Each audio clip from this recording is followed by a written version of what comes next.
I only checked it after the first period. I didn't look at it after that. But after the first period, when McDavid and Draisaitl were on the ice together at 5-on-5, Florida outscored them 5-1. Stunning. Like, who thought that was going to happen in this series? Like, Florida, they figure out what you're good at and they take it away from you. Because they're great players who are disciplined at doing it. That is their gift. They make you think, oh, they beat us, we weren't that good. Well, maybe you weren't that good, but you know why you weren't that good? Because they won't let you be good. You know, the Oilers, I know everybody's hurt, and I know they're really disappointed, and McDavid sure looked angry. You know, they've been in the final 2 years in a row. That's a really hard thing to do. And they mowed down the rest of the Western Conference. Like, I know this sucks, and it's a horrible feeling, but don't over-exaggerate or don't go crazy. They got beat by a powerhouse. Now, they're going to have to decide what they're going to do in goal. Now, in the regular season, they felt very strongly that what was available to them at the prices that were available to them, it wasn't worth it. Now you go into the off season and you have to decide, how do we feel about that? Okay? Mm-hmm. Their depth was a huge factor in the playoffs.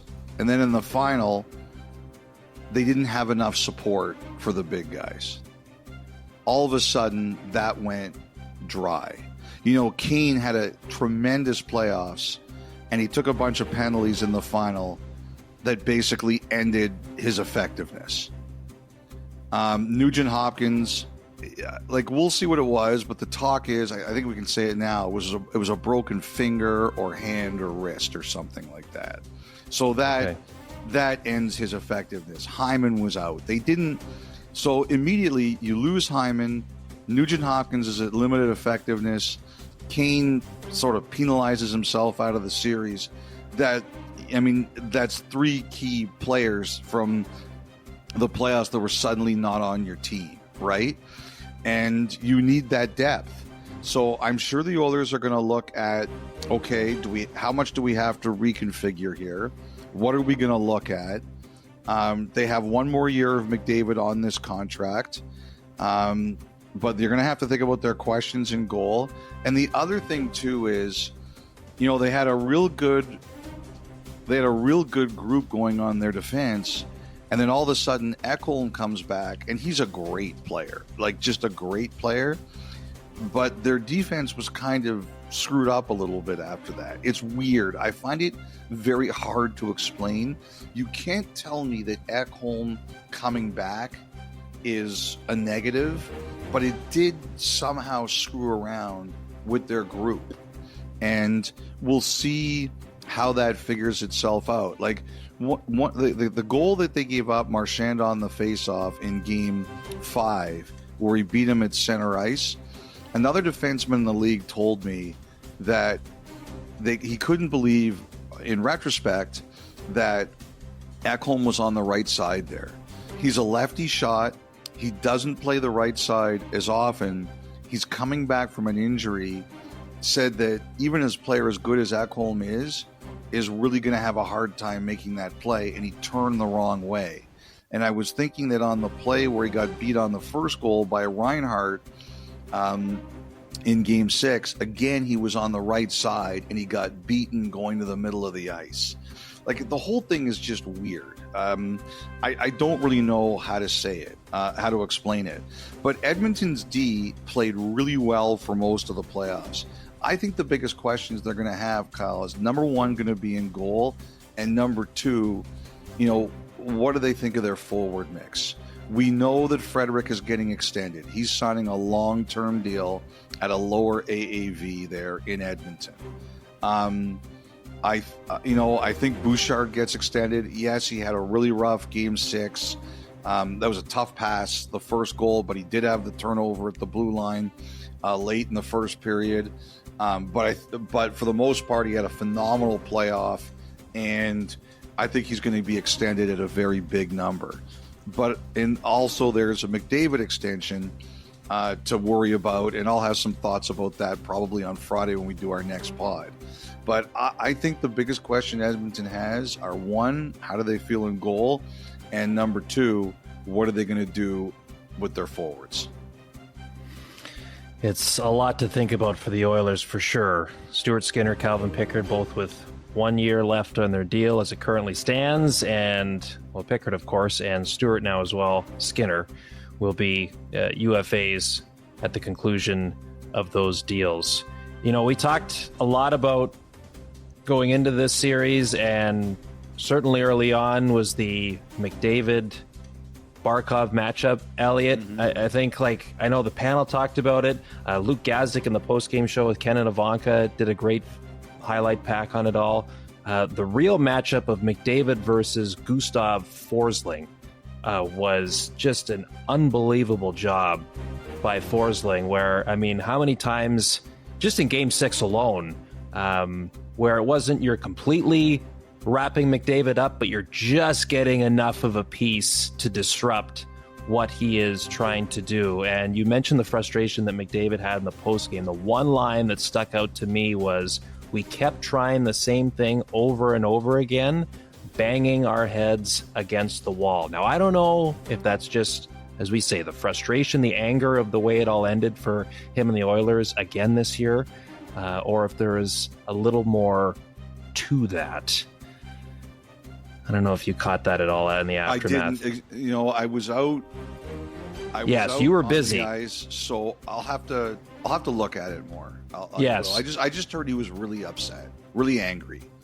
Like, you could see how angry he was. Because you know why it struck me, because, and why I just, all right, we'll let the dust settle a little bit here and see if there's anything deeper to what he said about that. But do you remember the famous Daniel Alfredsson quote when he was still playing for Ottawa? Which one was that one? So in the 2013 playoff second round, they're up against Pittsburgh. They lose Game 4 at home to go down 3-1. And Sylvain St-Laurent, who of course now part of the PR staff with Ottawa, was still a reporter at the time, and he asks Alfredsson in the room post-game, you know, is it feasible to think you can beat the Penguins 3 games in a row now?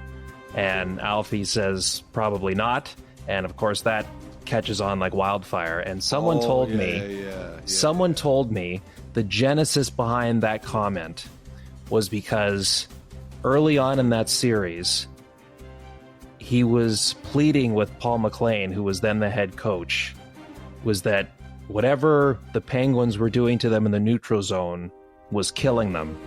And he's going, Paul, we've got to adjust. We've got to do this, whatever his ideas were. And clearly they were at odds over it. It was agree to disagree situation where they continued to play the way the coach had wanted them to play.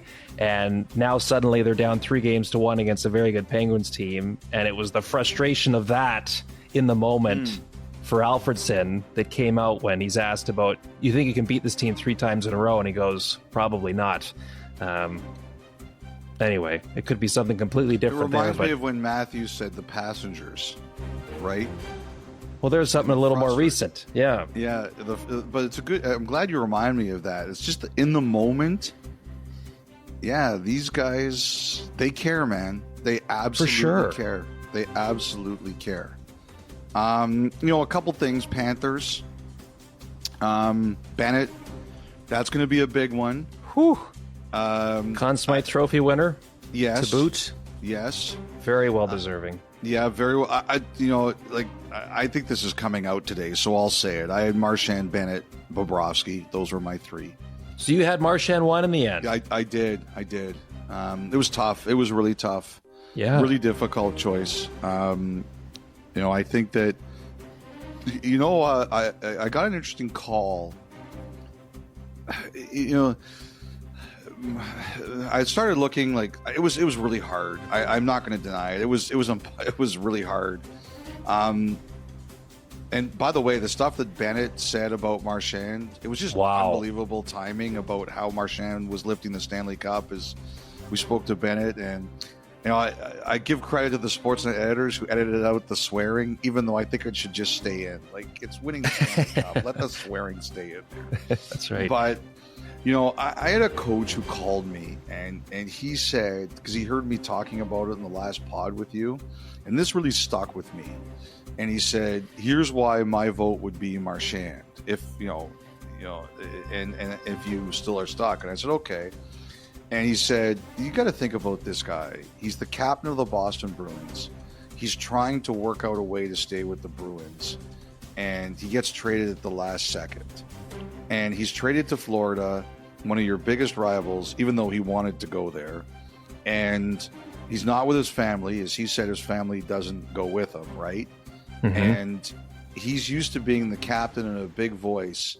And they basically tell him, you're going to be on our third line." And he doesn't play the rest of the regular season. "And, you're going to be on the third line, and we need you to accept that.